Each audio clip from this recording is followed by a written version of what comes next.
Halo keluarga Indonesia, apa kabar? Senang sekali saya Asjadika bisa kembali menemani Anda di acara Kumpul Keluarga.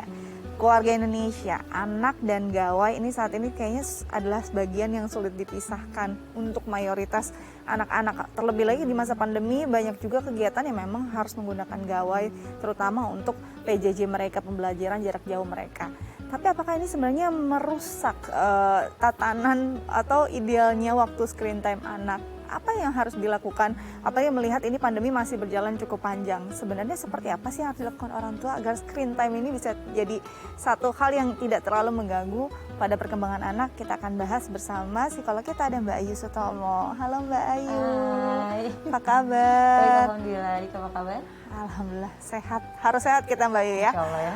Oke Mbak Ayu, ini selama pandemi bukan cuma banyak dalam new normal ini bukan cuma berlaku untuk orang dewasa, untuk anak-anak jauh juga perubahannya. Bahkan yang tadinya dia bisa bermain bebas ini jadi ya harus terkungkung dalam rumah. Ya ironisnya ini harus yang kita lihat malah jadi beralih pada gawai. Sebagian besar waktunya menggunakan gawai.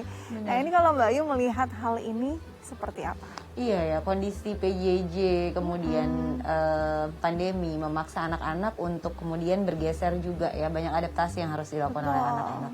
Salah satunya adalah adaptasi dalam aktivitas mereka keseharian yang biasanya keluar, sekarang ada di rumah aja.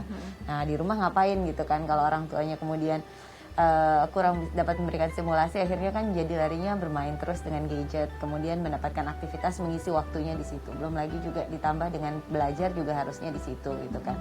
Mau tidak mau gitu kan, itu adalah satu hal yang memang harus dapat dihadapi dengan bijaksana bagaimana penggunaannya gitu kan ya. Kalau buat belajar memang mau nggak mau kan harus dilakukan ya, dalam waktu tertentu dia harus menggunakan gawai. Tapi kan di luar waktu itu sebetulnya ada waktu-waktu lain yang idealnya gawainya itu tidak digunakan gitu, tetapi menggunakan atau melakukan aktivitas-aktivitas lain di luar penggunaan gawai tersebut. Gitu. Oke, tadi memang sebenarnya ada hal-hal yang memang harus pakai gawai karena ini pembelajaran jarak jauh, mengingat ini memang istilahnya ya mau nggak mau kita menggunakan teknologi sebagai sarananya. Nah kalau kita bicara tentang screen time, sebenarnya dari sudah ada diatur sendiri waktu idealnya untuk screen time. Kalau kita lihat kondisi PJJ sekarang, screen time yang dimasuk itu masuk nggak sih dengan penggunaan gawai saat mereka belajar? Apakah memang ada waktu lain untuk mereka screen time cuma untuk entertain aja?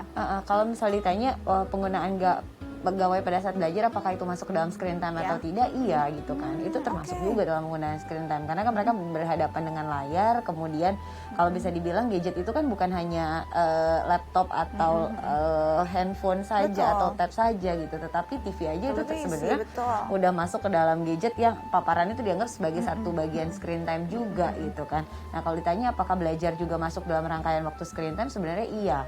Makanya kalau anak-anak usia kecil yang kemudian sebetulnya waktu bersama gawai itu nggak lebih dari 2 jam, tapi kemudian sudah masuk ke TK-TK kecil gitu kan, ya memang sudah menghabiskan waktu mungkin satu kali mata pelajaran itu sekitar 20 menitan mereka sudah habis. Ada mungkin 2 sesi atau 3 sesi walaupun ada jeda-jeda gitu ya. Itu sebenarnya sudah habis sendiri sekitar setengah jam sampai 1 jam sendiri sudah habis untuk dia pakai screen time-nya untuk belajar gitu. Nah belum lagi di luar itu kadangkala kan orang tua juga punya aktivitas, apalagi work from home juga gitu kan, sehingga kadangkala butuh aktivitas pengalihan untuk orang tua juga bisa fokus dengan pekerjaannya.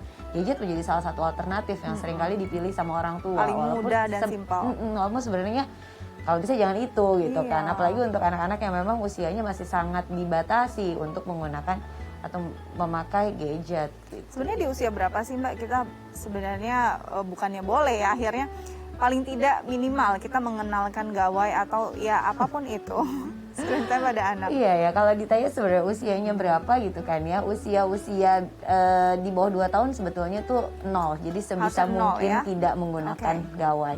Di atasnya sedikit gitu kan, usia 3 tahun ada beberapa yang bilang masih boleh, ada beberapa yang bilang jangan dulu gitu, di bawah 3 tahun 4 tahun tuh jangan dulu. Tapi ada beberapa juga yang mengatakan pakar yang mengatakan masih boleh, tapi waktunya itu tidak lebih dari 1 jam dengan kemudian pendampingan orang tua.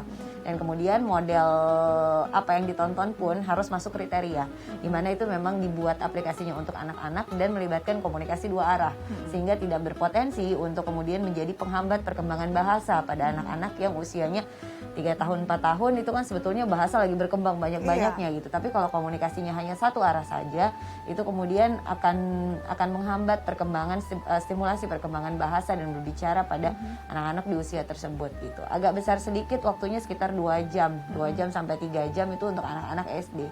Tapi sekarang 2 jam 3 jam rasa-rasanya sudah habis untuk waktu belajar jauh ya. lebih dari itu gitu kan. Tapi mau nggak mau itu harus dihadapi. Nah makanya kalau kita udah tahu sebenarnya sebegitu batasannya, aktivitas di luar itu diusahakan untuk tidak balik lagi ke gadget gitu. Oke, jadi ini yang harus sebenarnya orang tua harus berpikir kreatif banget gitu ya untuk mengalihkan. Walaupun ada ini. sisi positifnya sih sebetulnya. Oke, nanti kita bahas ya sisi positifnya apa sih. Tapi setelah jeda jangan kemana-mana, tetap bersama kami di Kumpul Keluarga.